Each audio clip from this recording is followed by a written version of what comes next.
তেওঁৰ নিচিনা এজন মানুহক হত্যা কৰিবলগীয়া কি থাকিব পাৰে?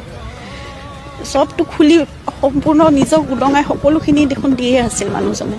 তাৰপিছতো এনেকুৱা এটা ষ্টেপ কিয় ল'ব লগা হ'ল? গতিকে এতিয়া দোষীয়ে শাস্তি পাওক, সেয়াই আমাৰ কামনা। আমি ইতিমধ্যে যিকেইজন অভিযুক্ত তেওঁলোকৰ ওপৰত FIR দাখিল কৰিছিলোঁ আমাৰ পৰিয়ালৰ ফালৰ পৰাও।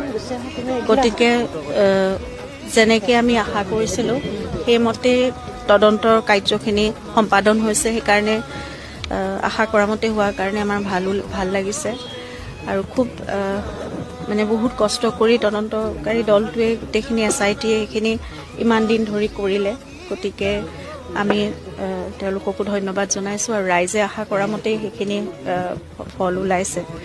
গতিকে এতিয়া সকলোখিনি ন্যায় প্ৰক্ৰিয়াৰ ওপৰত আৰু আমি আশা কৰিছোঁ একেধৰণেই খুব ন্যায় প্ৰক্ৰিয়াটো খুব সুচাৰুৰূপে পৰিচালনা হ'ব